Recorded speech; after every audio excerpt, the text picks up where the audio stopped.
Hi everyone, it's Coach Fred and I'm back today doing practice test 9 from the College Board's official study guide. Again, practice test 9, math non-calculator number 13. Okay, so if you've been watching my videos, you know quadratics are on this test, right? You're going to see a quadratic on the SAT.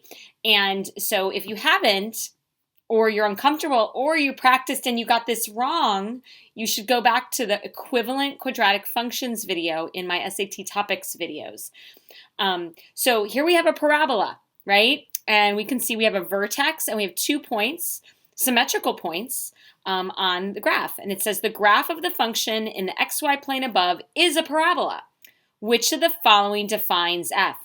So when they say that, they're going to ask this question a lot. They're going to ask which of the following defines f, when it could be linear, it could be quadratic, or it could be exponential. And you can see these are all quadratic functions. Okay, so the first thing I want to do is recognize what form of a quadratic function these are. And these are in the form y equals a, x minus h squared plus k. That's vertex form. So the vertex is hk. So we know our vertex is 3, 1, so if we plug that in, we get,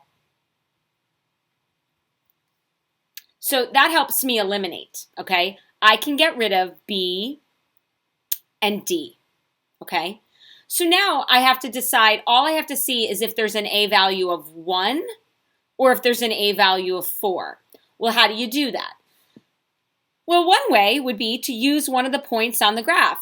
I'm going to pick the point 2, 5. I'm going to plug it in for x and y, and I'm going to solve for a. All right, so that would be 5 equals a times 2 minus 3 squared plus 1. All right, so that's 5 equals 2 minus 3 is negative 1. Negative 1 squared is 1. So 1 times a is a. So then I subtract 1, and you can see a is 4.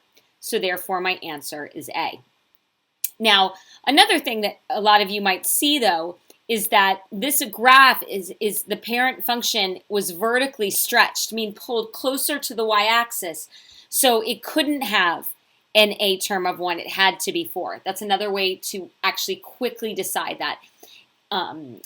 And that might have been something that you could have recognized to help, okay?